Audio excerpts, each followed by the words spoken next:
with a tour at the museum for Marston Mills Historical Society. So I thought they were going to be there at 1. I said that was fine. They said they were going to have their meeting first and they would be there by 2:30. I said, how do I get a tour done and get to Chatham by 2:30? I mean, by 5 o'clock, so I just barely made it, but I didn't realize it was an hour. I live right here in Brewster. I take 45 minutes, so I thought 45 minutes would be fine. It was an hour. So enough of that, because we've taken up enough of your time. In Cape Verde, though, so I'm already going to start with Cabo Verde, okay? So as you well know, we are Portuguese speakers still, okay? Some folks know about Cape Verdeans, right? No? Okay. So we all know where Cape Verde is, right? Cabo Verde, okay? So the folks from Marston's Mills and most folks have some idea. About 5 years ago, I was down at the UU Church right at that, and that's what I called my presentation. Who are the Cape Verdeans? Because the pastor had said, a lot of people work in and among us, but we don't really know a whole lot about you. I said, I didn't either until I started going to college. They would ask me when I was a young person, who are the Cape Verdeans? And I'd ask that question myself.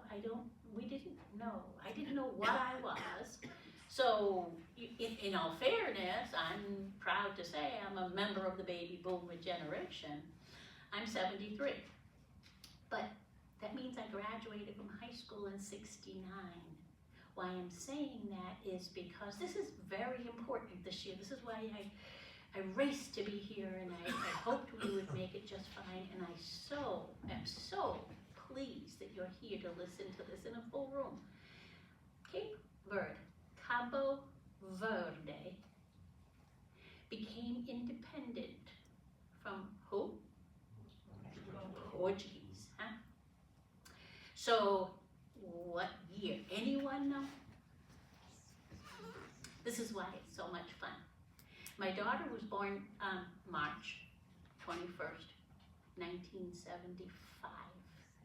Cape Verde became independent July 5th, 1975. So my daughter and Cabo Verde this year will be 50. We're celebrating. I don't know if I'm celebrating my daughter being 50 because I can't believe I have a 50-year-old. But this is why it's so important. I'm so impressed that you had me here today.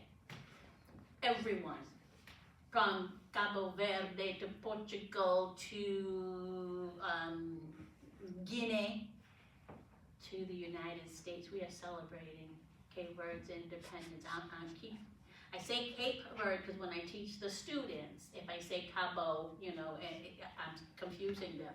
But that means, since we are Portuguese speakers, we are members of the Lusophone communities.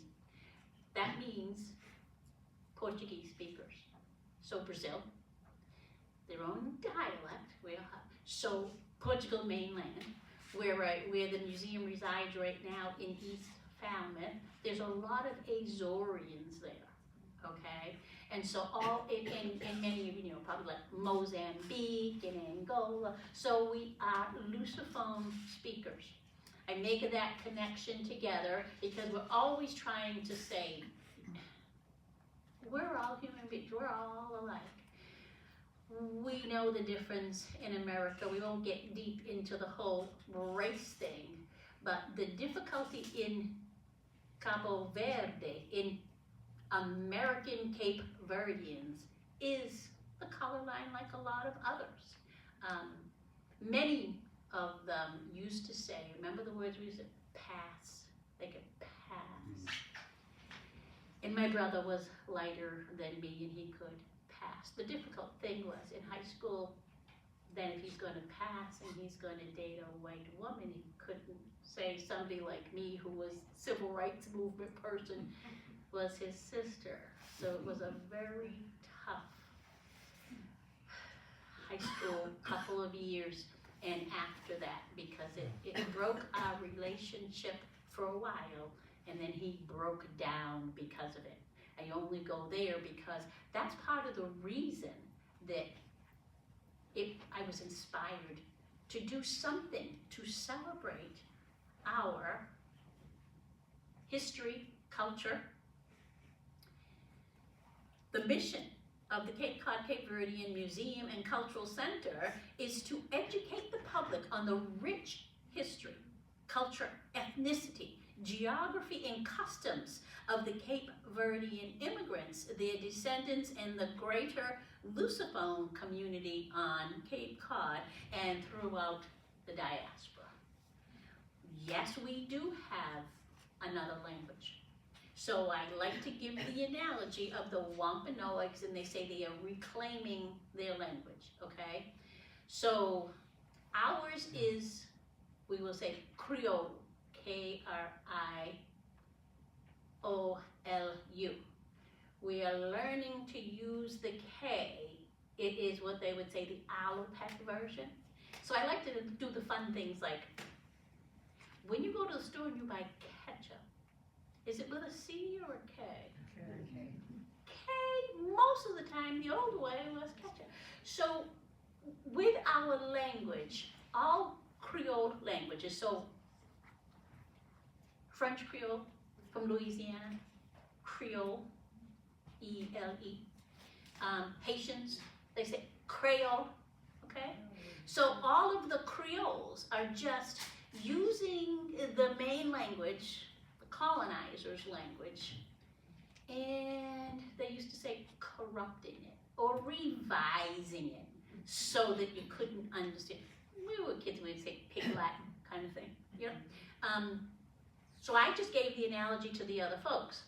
In Portuguese, if you said grandmother, it would be vovó. But if I was to say in front of the colonizers that I was going to go hide with a vovó, they would know where I was going, my grandmother's house. So one of the words that I like to have fun with is grandmother is not vovó in Creole, it's mamai. Completely different set of words, mamai. But think about it, it's the mother of my mother. Mas, mai, mamai. Papai, father of my father. So many words are different, and some are just the same. There's an island in Cabo Verde called Sal. In Portuguese, sal is salt. That's where they used to have the salt beds, or they still do, but it was very important for the pirates, sadly, the slave trade, to come up the west coast of Africa. They would land on the archipelago before it was the Republic of Cabo Verde. The archipelago off the west coast of Africa, we say it's about 385 miles at Senegal, near Senegal. So they would land there back in the day when they needed to get salt for the fish and for the bodies, and when they would actually fuel up. The only thing I remember when I was a youth in high school history class, they would talk about stopping in Mindelo, West Africa, for fuel. I always wanted to visit Mindelo, West Africa, until 1997 when I went to Cabo Verde for the first time. Mindelo is on the island of San Vicente, and it is Cabo Verde. You know how those aha moments come? And you know how people say, you got there and I took my shoes off, I stepped on the bare pavement, and I kissed the ground. I could not believe. I was in my 40s. I'm the only one of my siblings who has visited the archipelago of Cabo Verde. And I inspire, hopefully, everyone. It isn't just about me being Cape Verdean. It isn't just about celebrating my history and culture. We should celebrate each other's history and culture. If I told you how many cultures are in me, you'd be amazed. So this is what we started talking about with the Marston's Mills folks that kept me about 15 minutes longer than I wanted to be. One of them was a genealogist. And my BA was anthropology, cultural anthropology. So I talk about anything you'd want to talk about, which is open about all of this. I always felt my blackness, okay? I always felt like I must have somehow come from Africa at some point in time. And as a matter of fact, I must have come from islands. My grandmother lived in Harwich when I was a child. That's how I learned about Cape Cod. I couldn't have been more than 10 or 11 years old when I remembered the first trip the family took here to Harwich. I thought this place was God's gift to the world, you know? As soon as I got to the bridge, I smelled the salt air, and I saw the sand and the boats and the water, and I said, why don't I live on Cape Cod? This is where I feel like I belong, and I didn't quite know what it was. Well, first of all, my grandmother lived here. My mom was living in Taunton with her family, okay, with her aunt and uncle. She had an ailment as a child. My mom was born in 1928, so you didn't even have Cape Cod Hospital here. And so in order for her to get medical help safely, they sent her to Taunton where Morton Hospital was, okay? She was only 2, she had appendicitis. Good thing they sent her there, she could have died. So healing, there was an 8-year-old girl there who said, don't take my sister away. She became my godmother. And like an aunt to me, they were cousins. And so that's how my mother and my siblings got to Taunton. The rest of her siblings grew up right here on Cape Cod. Harwich, then they moved to Hyannis. I thought it must have been, my mom taken out of Cape Cod, it must have been why I just loved this place so much. But I think there's something in my DNA that said I needed to be near the ocean. The islands, you know, so this is a peninsula, but this is about as close to islands as we could imagine. So I said when I semi-retire, I'm coming here. And what happened is going to Cape Verde or Cabo Verde, learning about this at Rhode Island College when I transferred there. I have now been doing this for about 30 years. And my professors said, go to your homelands. It will be a life-altering experience. I always tell everyone, if you have not yet, go to your homelands. Let's learn a little bit about my homelands, okay? Records indicate that Cape Verdeans lived on Nantucket as early as the mid-1600s. I was in Nantucket last week. No one had ever told me that there was a colored cemetery. I should have known, but no one had ever told me, and I'd never visited it. So I knew I was coming here to this presentation, so I asked my friend, please, let me go there and take a look at the headstones. One will never know. So they would call us Guinea folks, or from Cabo Verde. Sometimes you'd hear the Brabants, because Brava was one of the most populated Portuguese islands, and they learned a little more of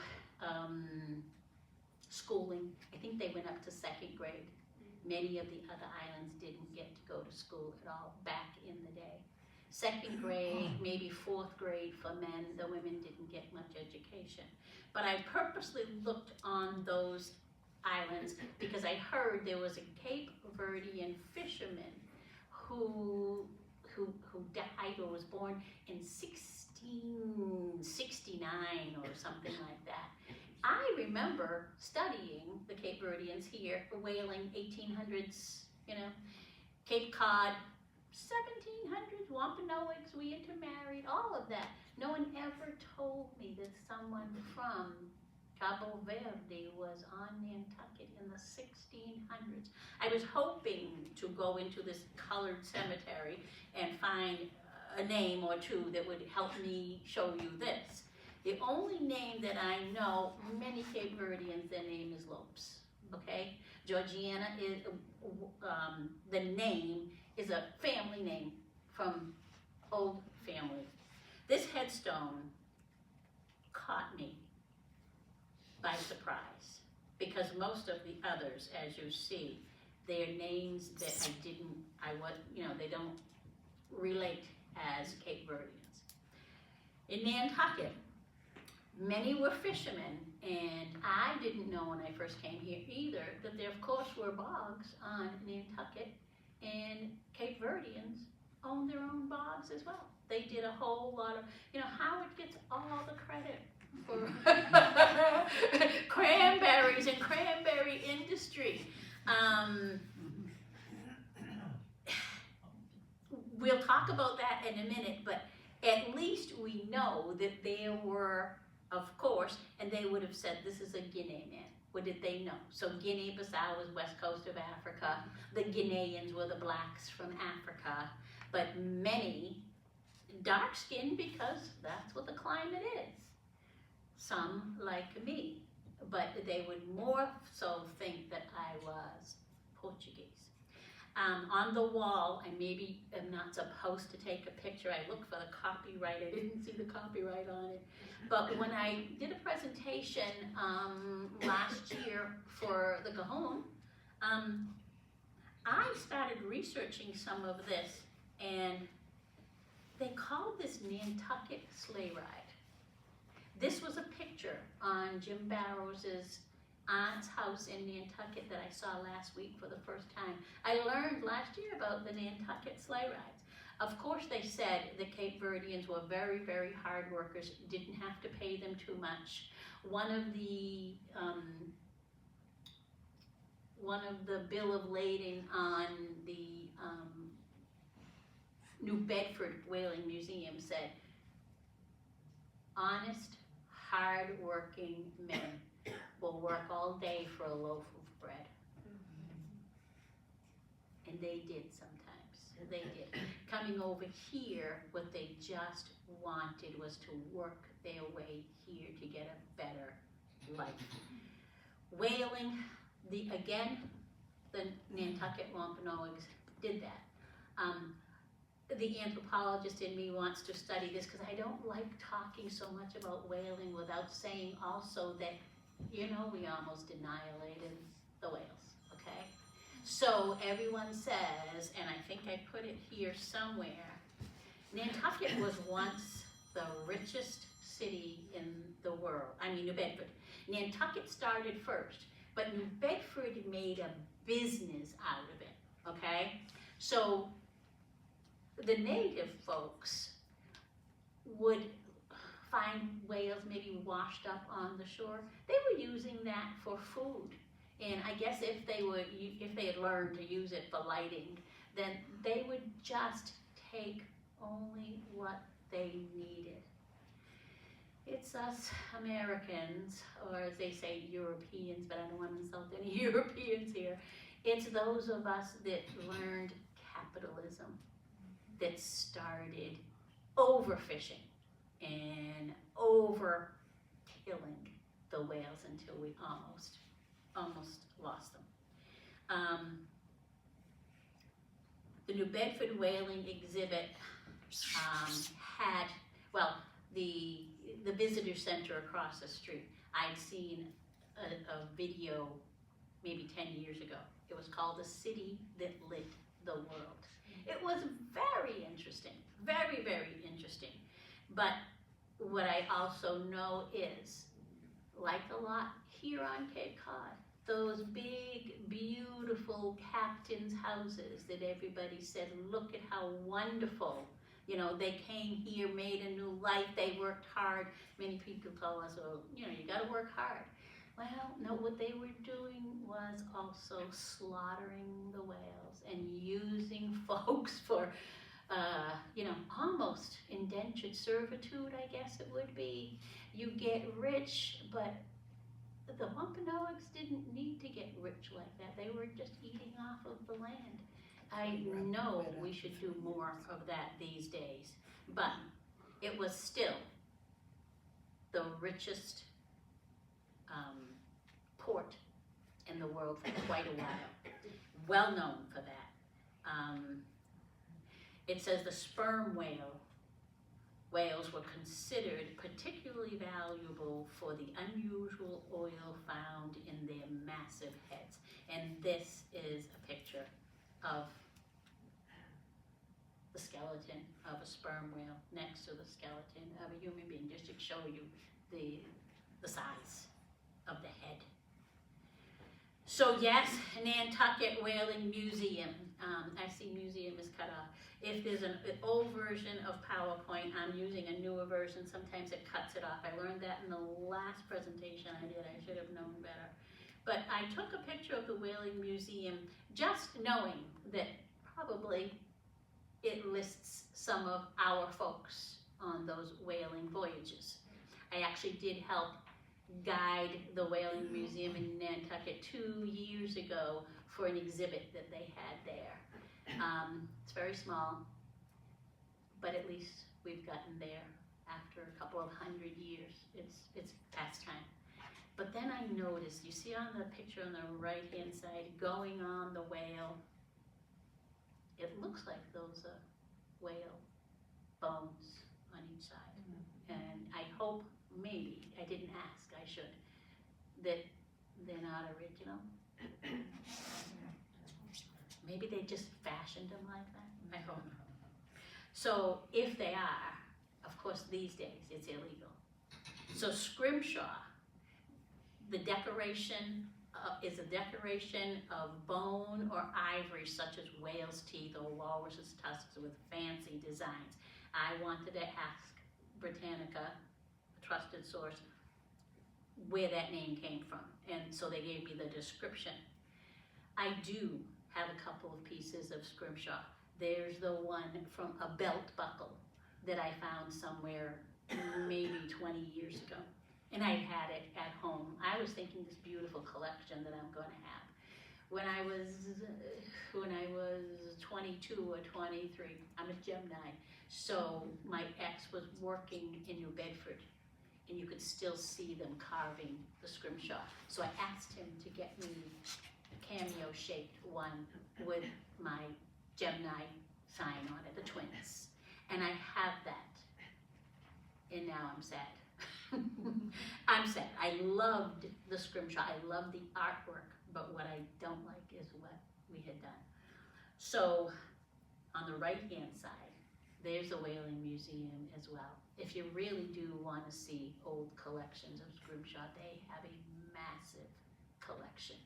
It is incredible artwork. And mostly it said they were doing that because they were bored. And they just learned the art, and it became a gift or two for a family at home. The Schooner Ernestina room, and we talk about whaling, so we go from whaling to a little bit further along, because we're talking about Cape Verdeans and the sea. Many of you know about the Schooner Ernestina, right? We weren't just whalers, we were of course fishermen, naturally. And the Schooner Ernestina was built in 1894 in Essex, Massachusetts. Okay, she was first named the F.E.M. Morrissey, after Captain Morrissey's daughter. Bob Bartlett, most of you know, Bob Bartlett was in National Geographic. He sailed closest to the Arctic on missions for surveying, and he owned at one point in time for a little while the F.E.M. Morrissey. What happened with her is she became non-seaworthy in the mid-40s. She was languishing in New York at a dock, and she caught on fire. A Cape Verdean man named Henrique Mendes purchased her. They had to sink her and raise her, by the way, to put her out. She was an all-wooden, she is an all-wooden schooner, two-masted schooner. And he purchased her. I always say we talk about the men a lot in all of these. My minor was women's studies, so I have to filter the women in evenly. He borrowed the money from his sister, who used to, the ladies did some cranberry picking and bog picking and berry picking. They used to clean houses a lot for folks. But I just thought it's incredible that his sister had $8,000 back in the 40s put away for her brother to borrow to buy this boat. What is so good about this is, of course, he named her the Schooner Ernestina after his daughter. And what they did was they became a packet trade ship going back and forth to Cape Verde from America. They would bring goods there and they would bring people here. Most people ask at this point in time why the Cape Verdeans came here. It wasn't just for good jobs, extra money.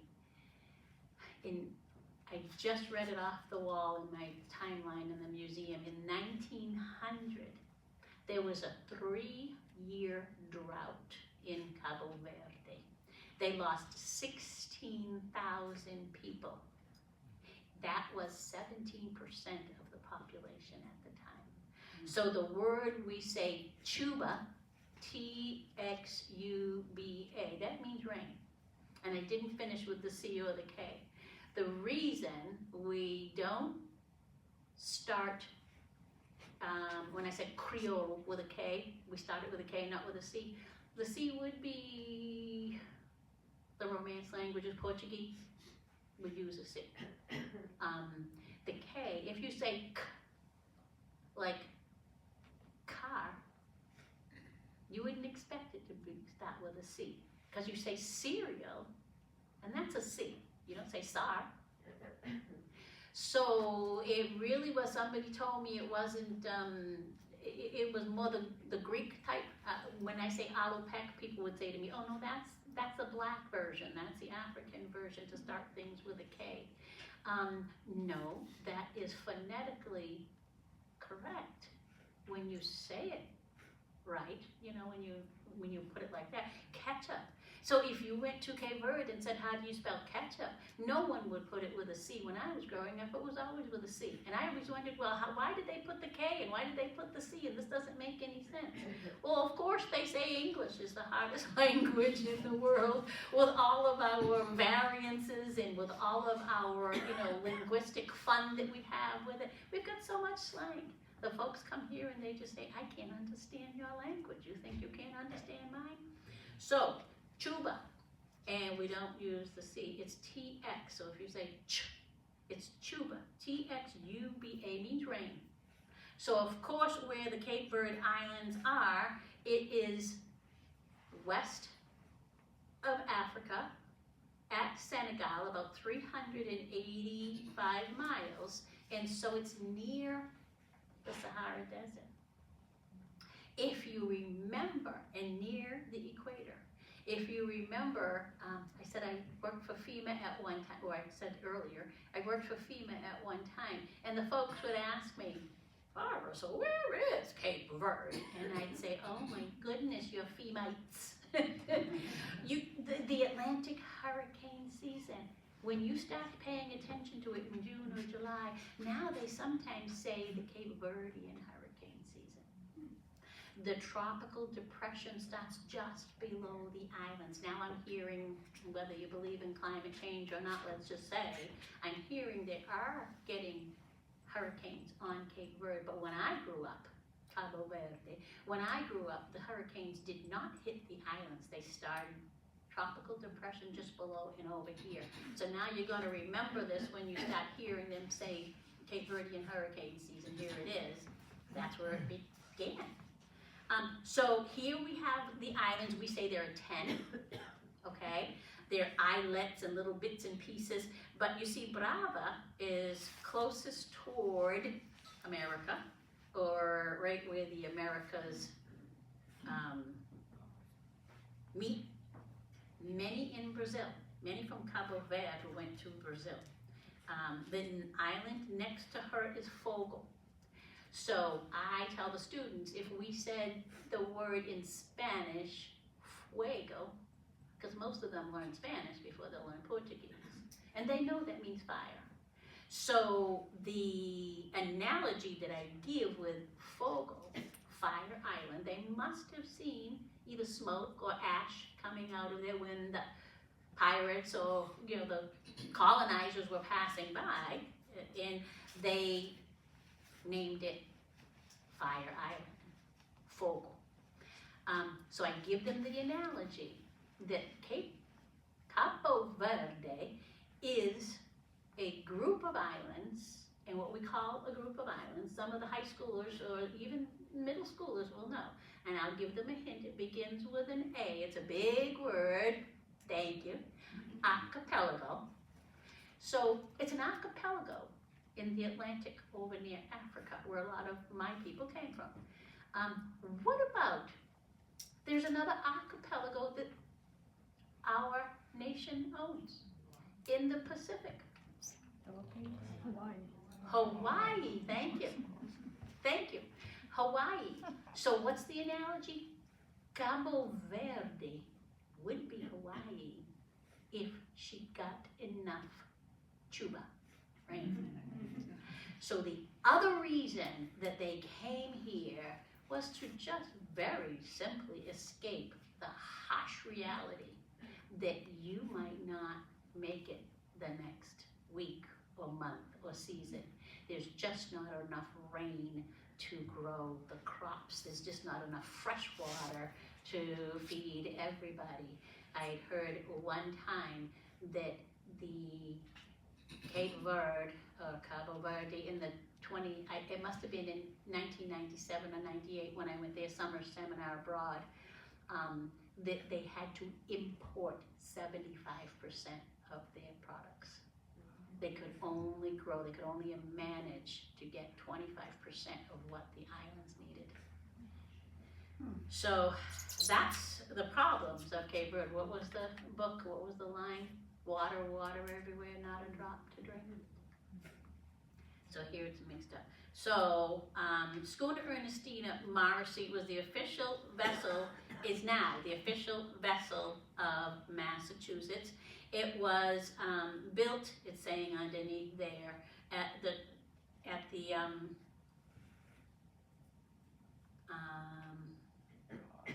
what is it saying?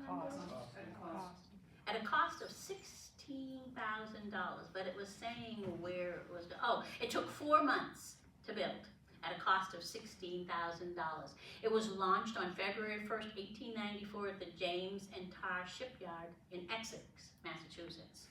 She's 156, foot schooner, was named, I'm always thinking food in Cape Verde, was named after Captain William E. Morrissey's daughter, F.E.M. Morrissey, I just said. It carried Gloucester fishermen to the Grand Banks, Newfoundland, Nova Scotia, and Labrador in search of codfish, haddock, pollock, I think they said skate as well, things like that.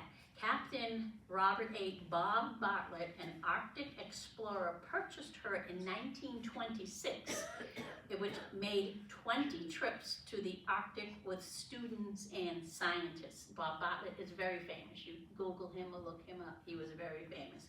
So we're very proud of that.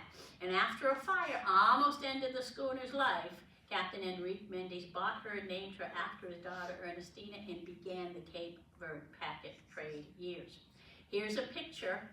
I was lucky enough also working on all of this in 2004.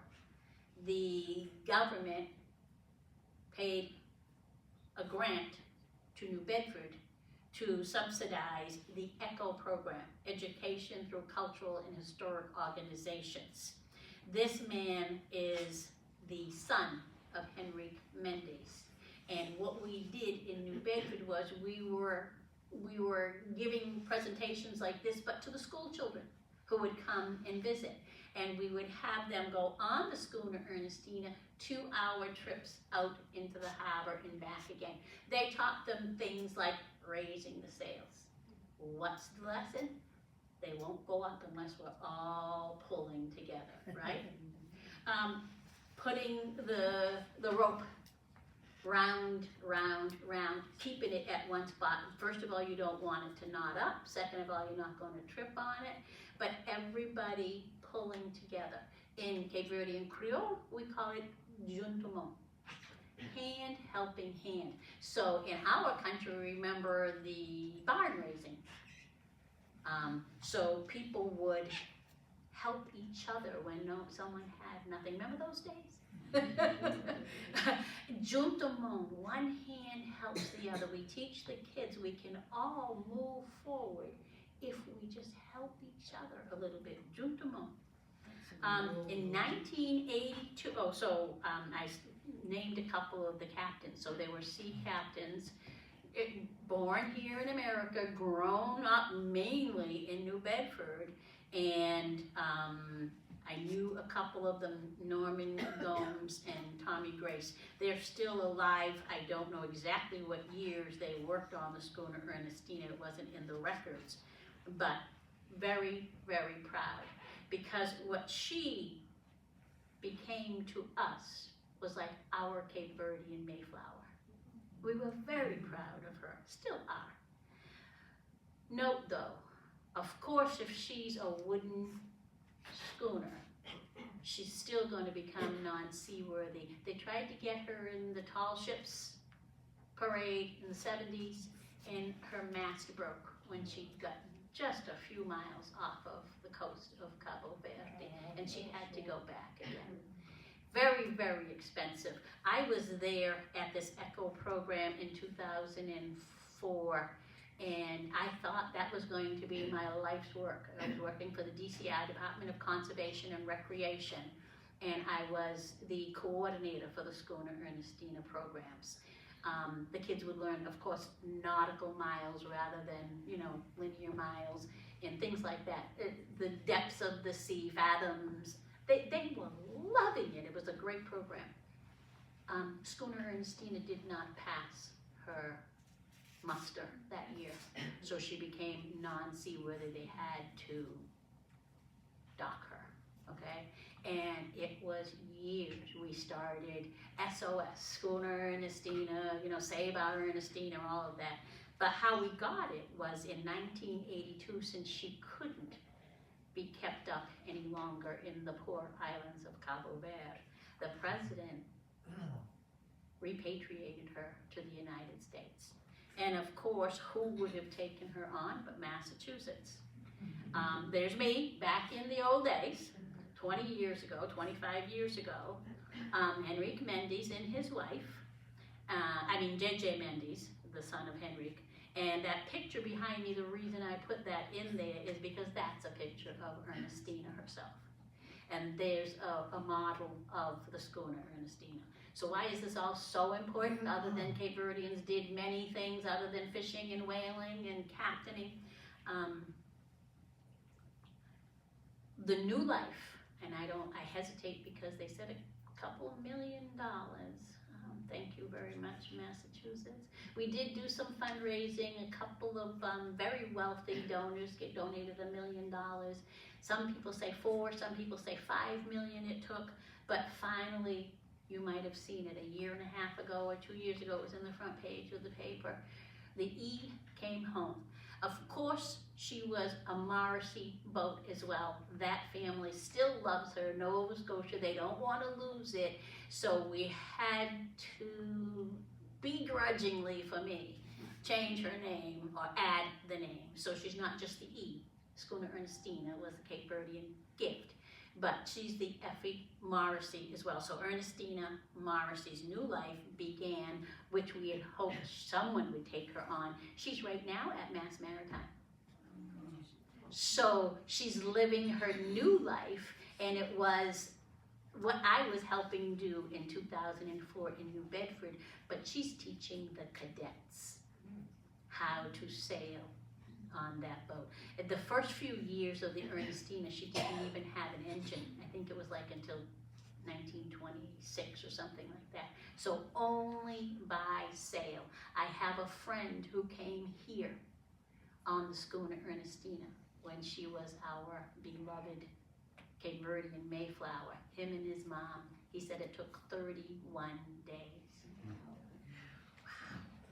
Wow. I don't know if I'd have made it.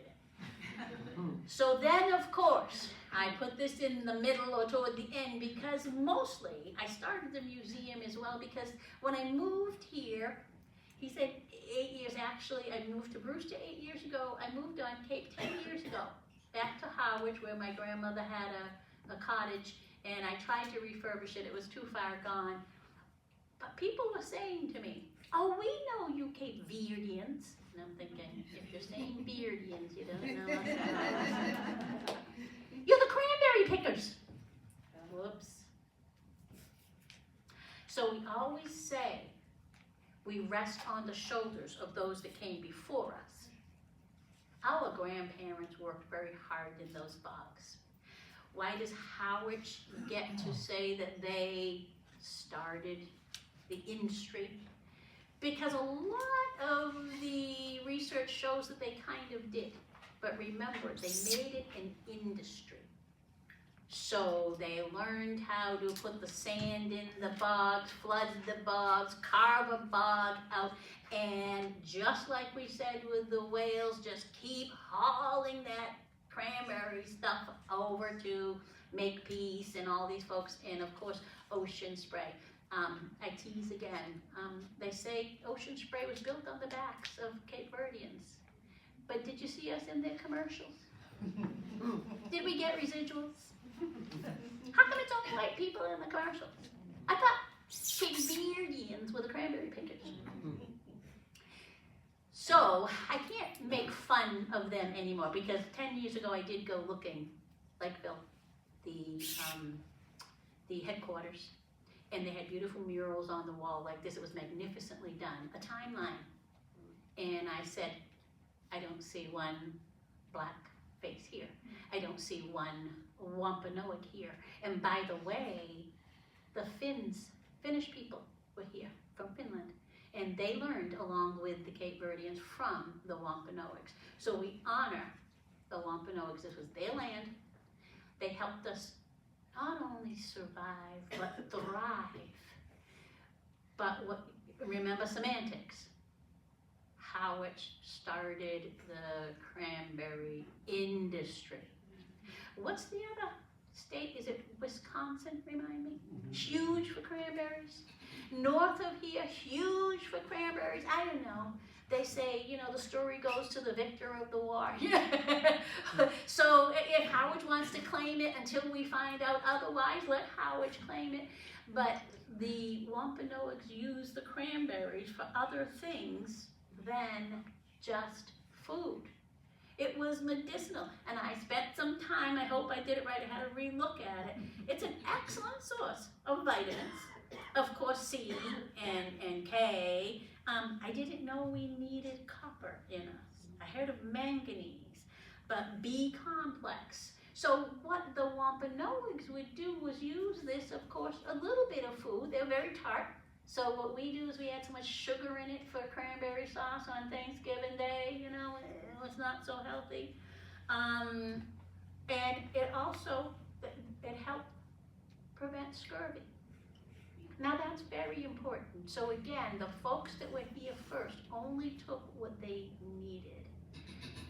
The industry became very, very wealthy. And I'm not putting down anyone that did that, but where are the Wampanoags now? However, I forgot to take the picture of it. So here we are, the industrialization of the bogs, what I just said to you. These look like Cape Verdeans. I scolded Ocean Spray for not having any Cape Verdeans there. But what did they just, so 4 years ago, so was it 100 or 75 years? 100 years for Ocean Spray?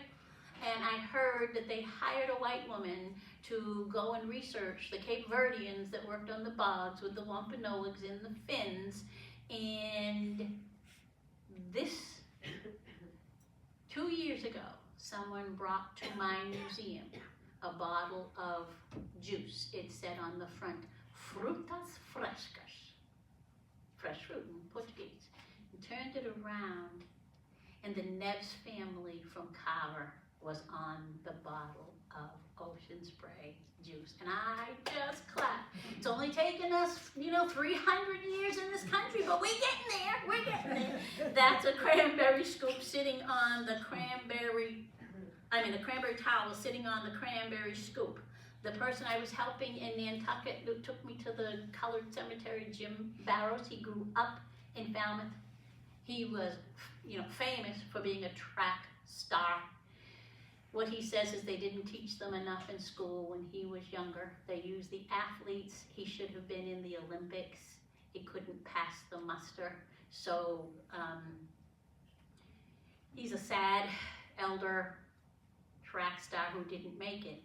But he is also a very highly respected member of the Falmouth community, and he's retired, but he owned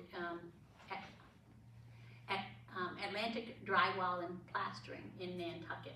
That is a scoop that he remembers working with when he was a kid. That scoop is about 100 years old. These are a couple of members of, guess who we saw last Saturday? Riverview School students. I love showing them this. And this is a picture of Nana's kitchen. So in that old little modest place that we reside in, how would we make it work for us being a museum? I, of course, wanted a Smithsonian, but this would work in a little old cottage like this. And so he was telling the students and myself that he would work all day long, 80 to 100 barrels. You see behind it, boxes of cranberries.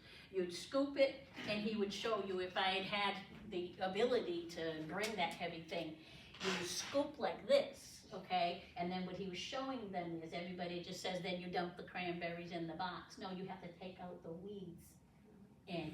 weeds and shift it around, and then you get the cranberries, let the water come out, then you get the cranberries and you put it in a box. So one scoop is not going to fill that whole box. How many scoops it took to get one box filled, and how many hours did it take for someone like Jim? 80 to 100 boxes a day. And they said women were the best at it. I'm just saying. So then we get to our last room in the museum, and I say, please, yes, we were here at all those other times in history, but when I get to the last room, it's Cape Verdeans in the military. Please remember that we're not just the cranberry pickers or the whalers who over-harvested the whales and almost annihilated them. We are also Cape Verdeans in the military. That is Lieutenant Eugene Andrews. He's retired. That's him on the right-hand side. That's his brother. The Andrews farm, Falmouth was known for strawberries, right? So there's a picture of the Andrews farm. They started You Pick Your Own after World War II, when they had bought more land than they could actually take care of. They had 7 sons. Eugene is the 3rd one. But the other reason that I want, 7 sons, somebody laughed. She actually had 4 sons and stopped. She wanted a daughter. So years went by, she tried again and again. And after 7, she said, that's it, I'm all set. But I asked Eugene's older brother, Anthony Andrews, when's the earliest you remember working on the farm? And he said, I was 15 when I was captain of the crew. And so you'd start the crew before you went to school. And Jim Barrows and these folks talked about cranberry harvesting. You know what time of year they're ready. So they would work 6 weeks or 8 weeks. They would miss school all of September and half or all of October. And what were they doing? What were they working for? They would make money. They said 25 cents a box. And you didn't get paid until the end of the season. and they would drive to New Bedford to get the money. And Jim said when he got his little bit of money, it was for school clothes and shoes. The cranberry season would get these kids to school. So Olivia, why I put her here, she just graduated from Wesleyan University. She's the granddaughter of Eugene Andrews and the great-granddaughter of Tony and Marina Andrews. And she went to Cape Verde last year. She called our museum 2 years ago, said she wanted to learn a little bit of Creole, she wanted to go to Portugal, and then she wanted to go to Cabo Verde. And we helped her get there. She graduated with honors. So we've gone from whaling and cranberry picking and cod fishing to the servicemen and to folks like Olivia Andrews. We've now helped 3 college students get their degree. So we wrote a grant. Mass Humanities gave us $10,236, and they were asking, the program was expand Massachusetts stories, which I hope we have just done here. And what it is we talked about the folks in the military, every single branch, and we started with some of the elders. We interviewed someone who was 94 and was a Tuskegee Airman. We interviewed someone from the Korean War, the Vietnam War, all the way down to Desert Storm.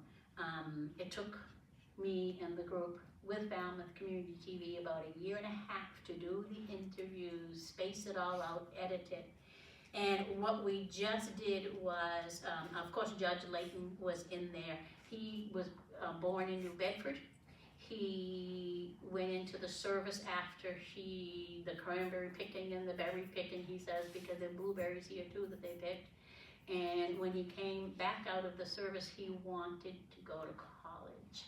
He was peeling potatoes at a restaurant in Boston. And he said, I want more than this for myself. And what he did was he tied for an essay contest in New Bedford for a scholarship. And he said, I want to go to Howard. I want to go to a predominantly black school. Massachusetts was too racist. And so he went to Howard. They gave him a recommendation for a dean. And of course they were saying, but you never even graduated from high school. You got money, we can give you classes. Anybody can buy classes, take classes with money, but you can't matriculate. He said, just give me a chance. He was a good friend with Eugenia Forts, which most of you know from Howard and Hyannis. He then he graduated magna cum laude from Howard. He did the same thing going to Harvard. He said, I now want to go to Harvard. I've got some money. I've got some schooling behind me. All right, we'll give you a chance, George. He then said, I'm going to Chicago to start my law firm. He started the first all-black law firm. He mentioned to me when I went to visit him in his last year of working up there, he was 97 years old. And he said, yes, he was surprised that there was a black president, but he'd met the senator earlier on, came to his office and asked him, what do you think, Judge? And he said, I think go for it, give it a try. And I was so glad he did. Judge Layton, I visited him last in his town, at his home in Plymouth, and he lived to be 105 years old. Eugenia Forts, right here in Howard. Forts is some of my mom's last names, so they're third, fourth cousins. And her claim to fame, as you know, was that she was not allowed to walk on the beach in Hyannis. It was near the Kennedy compound. She was working as a housekeeper for the neighbors. She said she used to babysit Teddy Kennedy and give him a little spanking when he was stealing some of the pies that she had cooling. And of course, when the civil rights movement was going on and JFK was in office, he gave Teddy a note to come back to Eugenia to ask her what was the climate here for civil rights on Cape Cod. She bought a house in Hyannis because when folks like Thurgood Marshall and MLK Jr. came here to start writing Brown versus Board, they couldn't get in the hotels. So they stayed in her side house. She had a back house. And so she went to down south and brought a black friend up here, and they were walking the beach one day, and the police told her, get off the beach, you can't be here. No blacks allowed on the beach. She started the first chapter of the Cape Cod NAACP, and now that beach is named Eugenia Forts Beach. So we're not just cranberry pickers or whalers. Tom Lopes was the first Cape Verdean state rep. He passed away a few years ago. He started the Cape Verdean News, a little newspaper that went all over the world for Cape Verdean information. There's a park in New Bedford named after Tom Lopes, and there's his statue. Parting ways, I'm still trying to do the research. I was on a committee for a few minutes, and in Plymouth, maybe about a year. We think maybe one of those Revolutionary War heroes that got that 80 acres of land was Cape Verdean. Somebody said he was. At least some of the family names come after that in the library. I was there again yesterday. I see Cape Verdean names and people from Cape Verde. We're going to do more research on it, and hopefully Mass Humanities will give us another grant. And Roy Rose, I just had to show you this smiling face. I was hoping he'd come with me. 16-year veteran of the U.S. Air Force. He is also on the board of the AMVETS in Falmouth, and very proud to be our treasurer for the Cape Cod, Cape Verdean Museum and Cultural Center. It says, muito obrigada. Thank you very much for having me here, and that's who the Cape Verdeans are.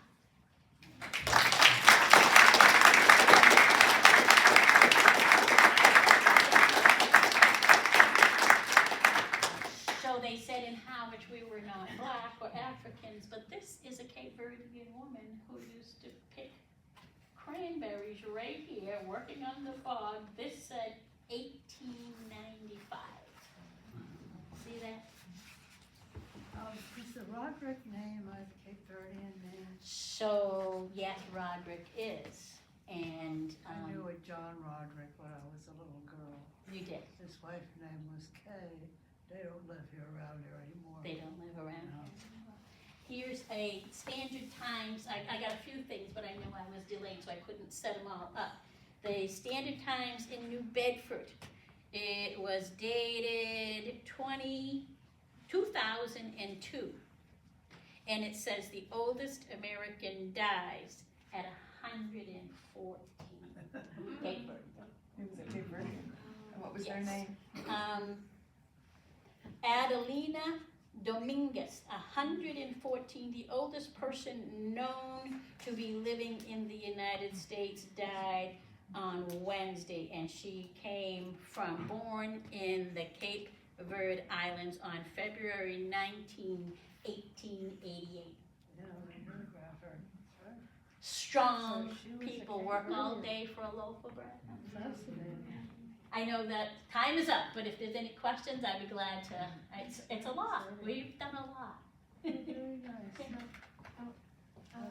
I just wanted to mention Good that stuff, I volunteer at the Cape Cod Museum of Art and just been there for a couple of years, and I just learned about the artwork of Carl Lopes, and then learned that he is responsible for starting and enriching the art program for high school students in Barnstable. I mean, it's amazing. Amazing. And Don Reed, we just lost him. He was the president of the NAACP. Eugenia Forts mentored him. And, John Reed was part of the reverse ride. The freedom fighters that went down south. There was a reverse freedom fighter. They told them, get on the bus, go up to Massachusetts, especially Cape Cod. You'll find a wonderful life there. Not so much. So they do have a wonderful museum there. I wanted to start helping them, but they have Eugenia's chair. They have her, and wonderful. Carl Lopes' artwork. But I want to talk more about the history and the culture and the people throughout our diaspora who came to the museum. And there's something else I tease, okay? So I'm an anthropologist. He would say to me, well, you Cape Verdeans, and don't you Cape Verdeans me, John Reed. And he'd say, well, you never admit you're African. You always talk about your Portuguese. No, no, no. I've admitted that I was African since I was a kid. Proud of it. My DNA shows 24% Senegalese. 17% Iberian Peninsula. Portugal and Spain. Guess what the 10% is? I'm not supposed to be surprised by anything. But the next 10%, I went, what? Ireland, Scotland, and Wales.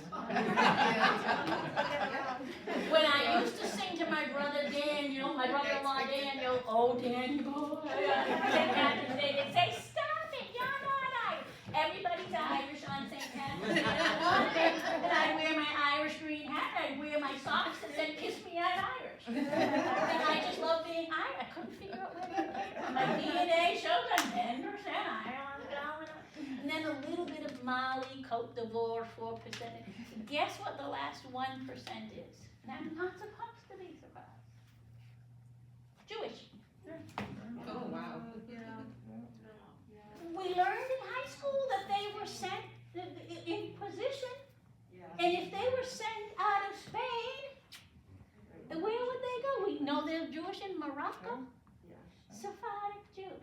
My daughter used to be in high school and say, Mom, I want to go to synagogue. My Jewish buddies are going and I want to learn about this. I want to go to yarmulke. That's cool. I'd say, where do you get this?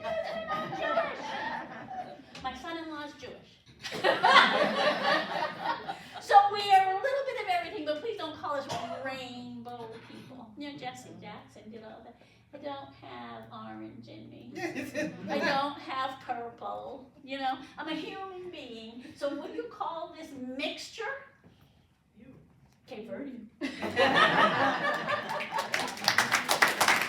Verdean. Muito obrigado. You've been great. Yes. Barbara, quick question. When is your museum open? Excuse me? When is the museum open and the hours of the museum? Oh, thank you. I brought a few cards with me. So we do this on our own, and I'm a volunteer, so I don't really get paid. So I have to work part-time. So Thursday, Friday, Saturday, 10 to 2. So of course you see I was there today because someone wanted a tour. And they only meet on Tuesdays. So when I'm available, I'll make the time or I'll take the day off and I will give a tour whenever we're available. So that's year-round in East Yes. Falmouth? I can't close because this time of year people want to come and visit. In the summer, people come in droves. We've had people from Luxembourg to Rome to France, and thankfully we, in 3 years open there, last July, we were honored by a Medal of Merit from the government of Cape Verde by Prime Minister.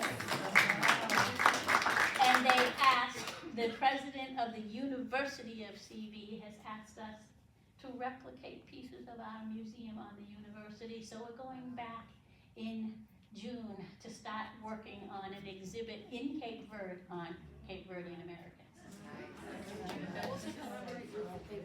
Thank you very much, everybody. Yes, we do. That's why I started telling you John Reed. Oh, they would tease that you're not Cape Verdeans, you say you're Portuguese. But I said, well, you're not African. But they named the museum at first the Zion African American and Cape Verdean Museum. I said, well, no. I'm not the problem. You're the problem. You split us up, African American and Cape Verdean. We are African American. They changed the name. Thank you, everyone.